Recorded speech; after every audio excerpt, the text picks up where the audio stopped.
You are Locked On Giants Postcast, part of Locked On Sports New York on the Locked On Podcast Network. Your team every day.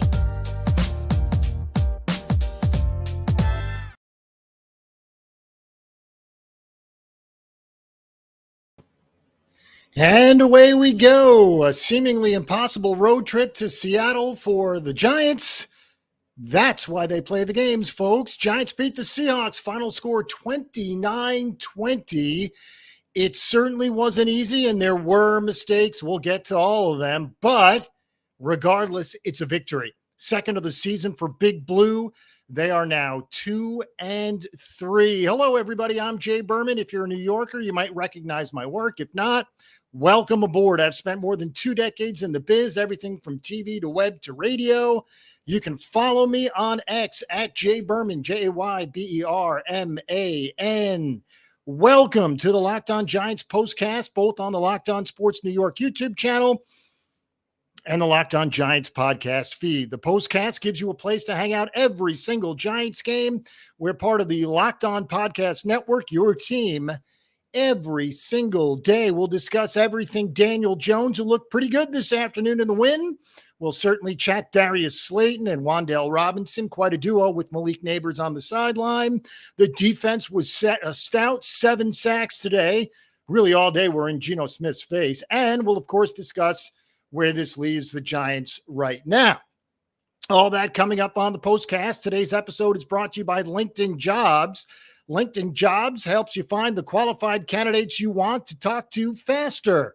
Post your job for free at linkedin.com/LockedOnNFL. Terms and conditions apply. As we said, a 29-20 win for the Giants against the Seahawks in what many people figured was a loss, but it wasn't. 29-20. Giants were getting nearly a touchdown on the betting lines, but obviously, as we said at the top, that's why they play the game. Again, 29-20. We'll start with Daniel Jones, 23 of 34 for 257 and 2 scores. Of course, that long pass, the 41-yarder to Darius Slayton, and we'll get to Mr. Slayton and Mr. Wan'Dale Robinson as well. So the Giants are now 2-3. Of course, the huge block late that sealed the deal. Isaiah Simmons with the block, Bryce Ford-Wheaton with the 60-yard return, and they talked about it on the broadcast. Actually didn't need to go and score. If he had just gone down, the game would have been over. Regardless, the touchdown put the game out of hand. And actually what really did put the game out of hand was the fact that the Giants did not go for the extra point. They were already up 9. The only way they could lose the game is if they kicked the extra point and missed, and it was returned the other way for a point for Seattle, or if they went for 2 and missed and Seattle returned it. That would have been 2 points. That would have brought Seattle within 1 possession. It's obviously moot at this point. 29-20, the final score. Again, Simmons jumps the center legally, makes the block, which is a tremendous play, especially considering he was quiet really all game. Bryce Ford-Wheaton in the fortunate spot to scoop it and run, and he's quick. 60-yard return, as we said. And after a 10-day layoff after the Cowboys' Thursday night disaster, the Giants come out and win 29-20, take the points, and they win outright. Of course, there was no Malik Nabers, out with the concussion protocol. Devin Singletary was out with the groin. He hasn't missed a game since his rookie year. Well, guess what? The combination of Tracy and Gray really hammered home exactly what the Giants needed from the backfield.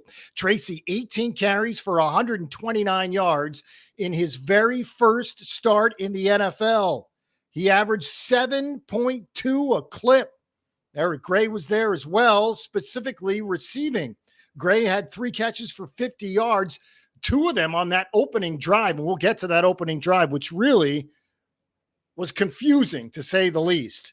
In fact, that's where we'll go right now. On the opening drive for the Giants, again, they won the toss, decided to kick, get the ball after they stopped Seattle. The very first play from scrimmage for the Giants on offense, Jones fumbles He actually tripped on Andrew Thomas's foot. It's a loss of 15 yards and quite frankly, lucky to hold on to the ball. It was a 16-play drive that the Giants turned that into. Amazing. So 10 minutes and 1 second, the longest drive time-wise for the Giants in nearly 10 years, 2015. A 16-play drive that ends in Eric Gray fumbling at the goal line. It, of course, is recovered 102 yards the other way to the house, the longest play in Seattle Seahawks history.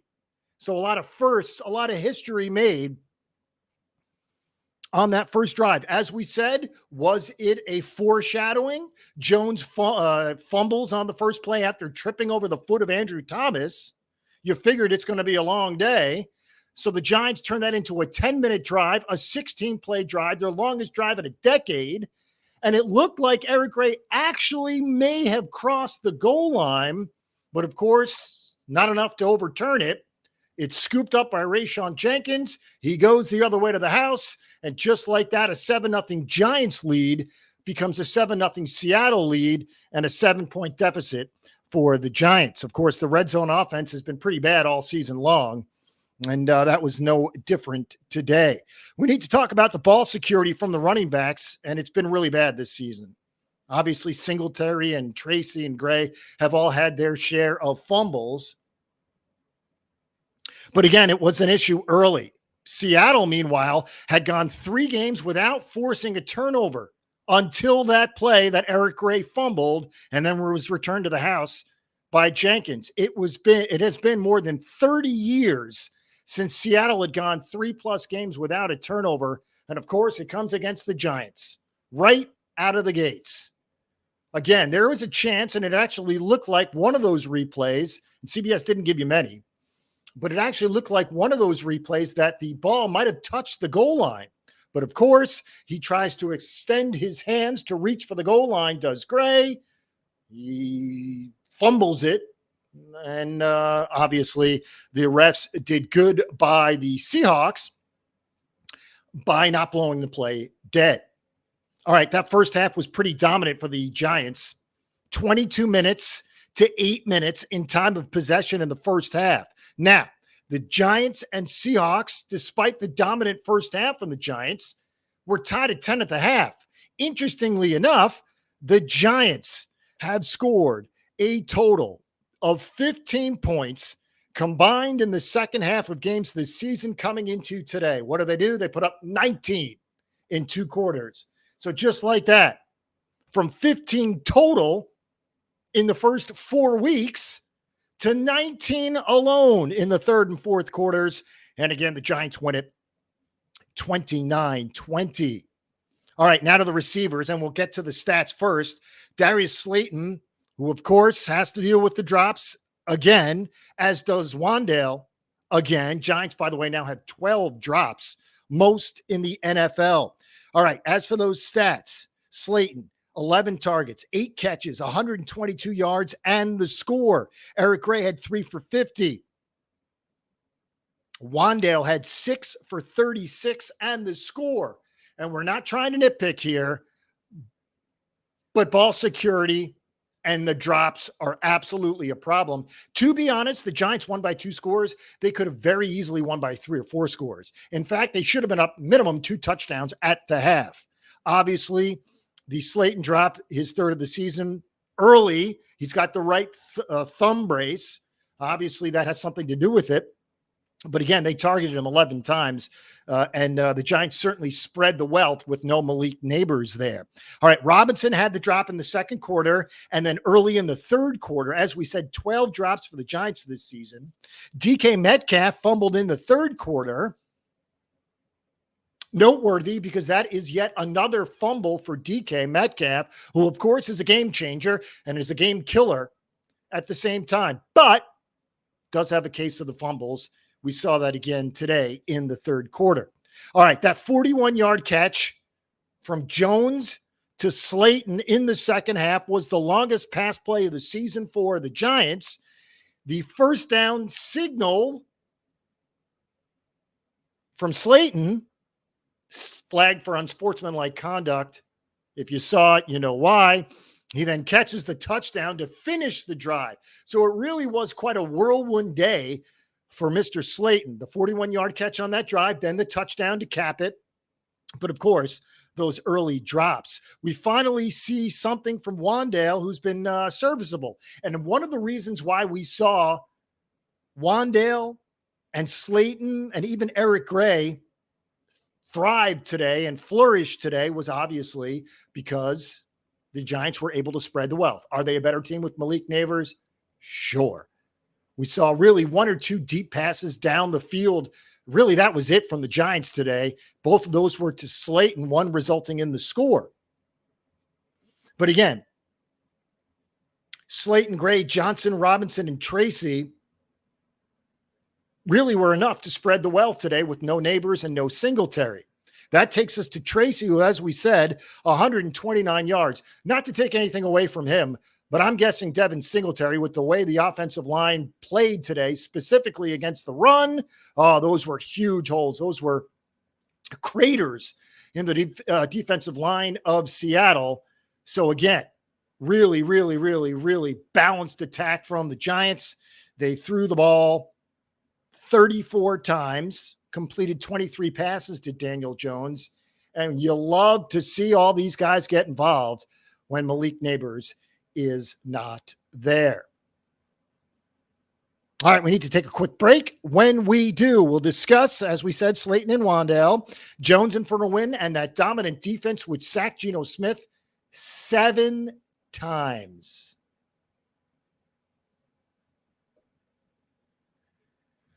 All right, when you're hiring for your small business, you want to find quality professionals that are right for the role. That's why you have to check out LinkedIn Jobs. LinkedIn Jobs has the tools to find the right professionals for your team faster and for free. LinkedIn isn't just a job board.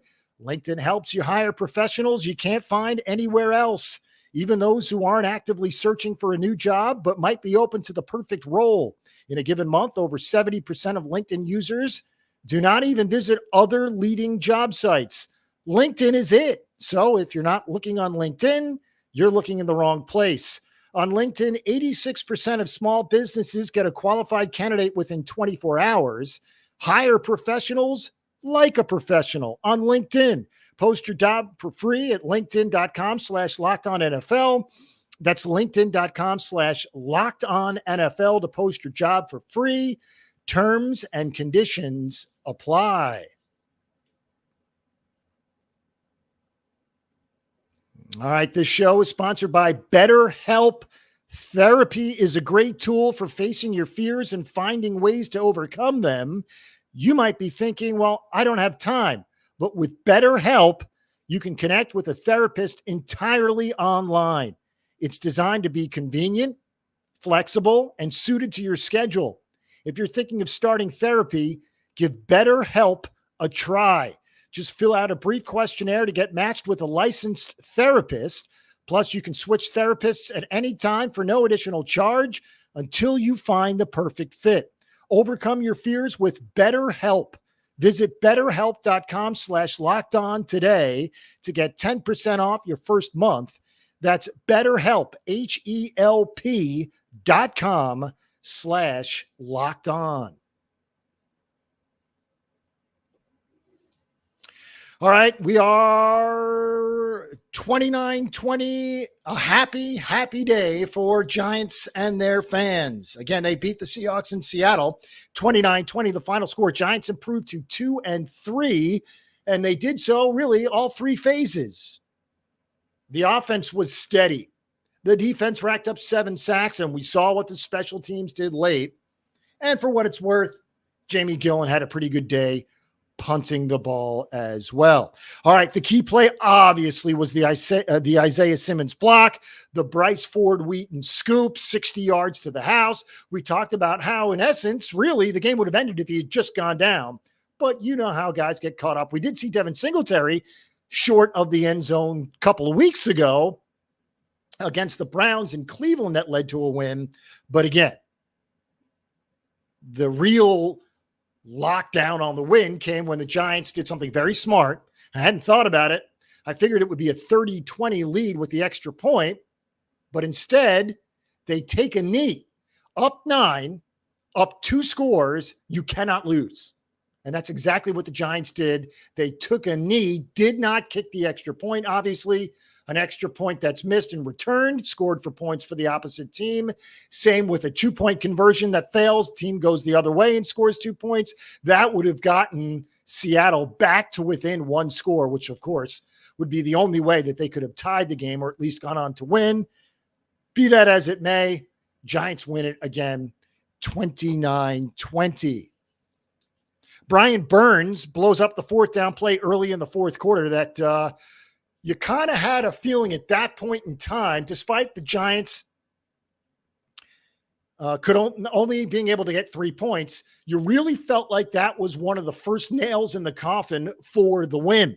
As we said, Brian Burns with the big blow-up sack on 4th down, deep in their own territory, Seattle going for it, really desperation at that point.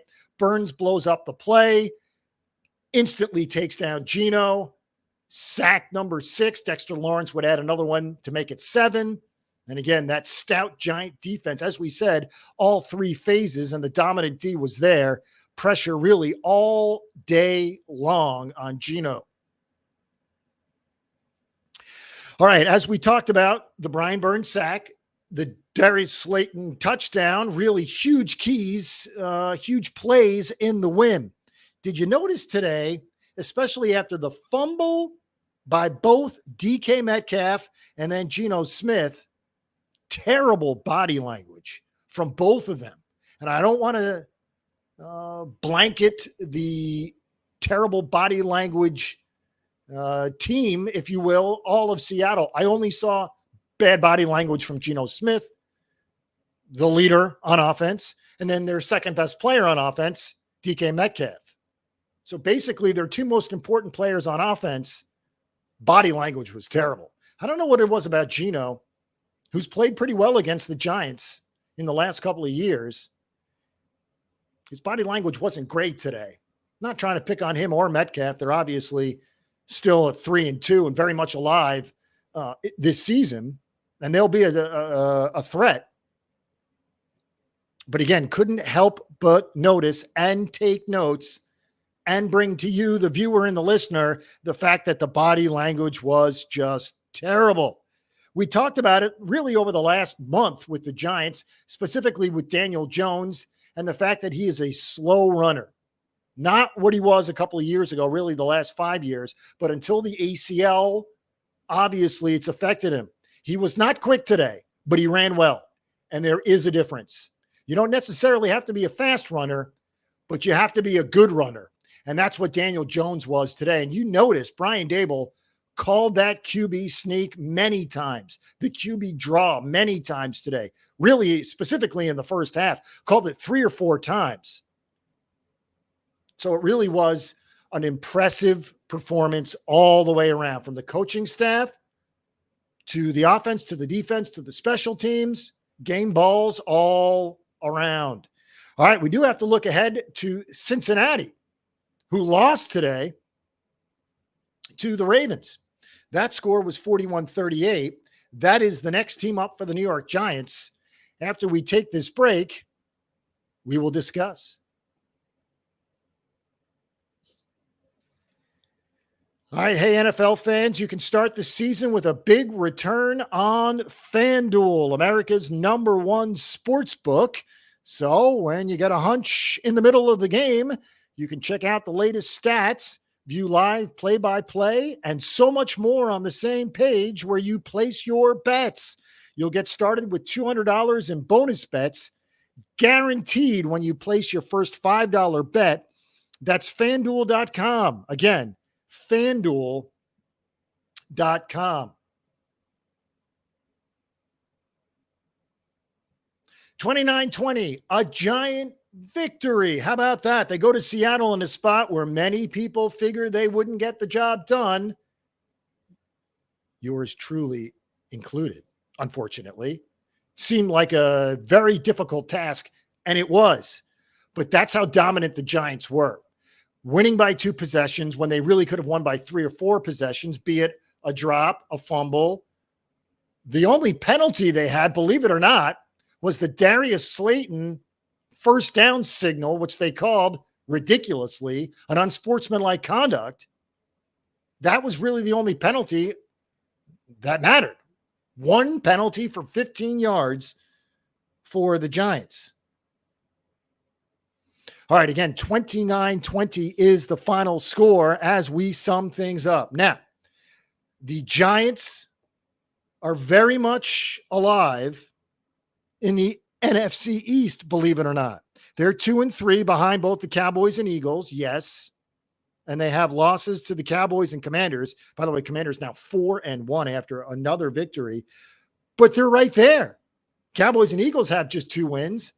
And how about the Cincinnati Bengals, who are now 1-4 after a brutal loss to the Ravens at home today? That's who the Giants draw next Sunday. It is the Sunday nighter. Another long day of football. The Giants will be home at this point in time. Right now, the numbers come down a little bit. The Giants are getting 3.5. It was at 5 before today's games. But again, the Sunday nighter in the Meadowlands, Giants and Bengals, the total is 48. Giants getting 3.5. All right, let's break down some key plays from today. Obviously, the Isaiah Simmons block, the Bryce Ford Wheaton scoop, and the touchdown to seal the deal was a huge play. Obviously, the Slayton combination receptions of both 41 yards, which turned out to be the longest pass play of the season for the Giants, and then the touchdown grab on the same drive.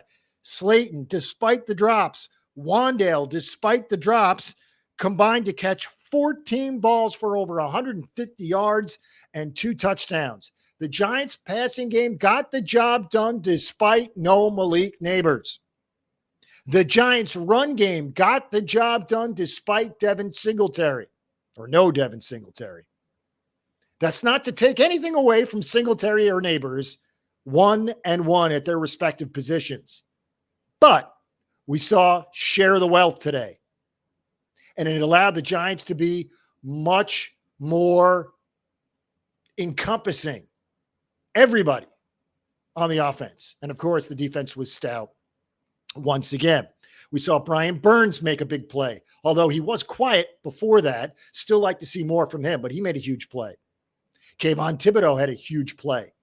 Looked like he hurt his right side at one point in the second half, but he came back into the game.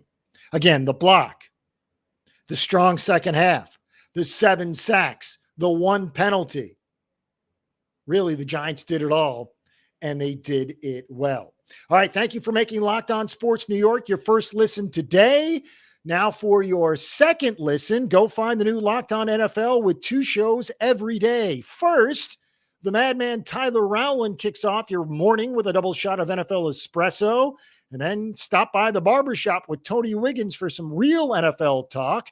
Find Locked On NFL on YouTube or wherever you listen to podcasts. Also, before we get out of here, I want to mention our partner in crime over at Locked On Giants.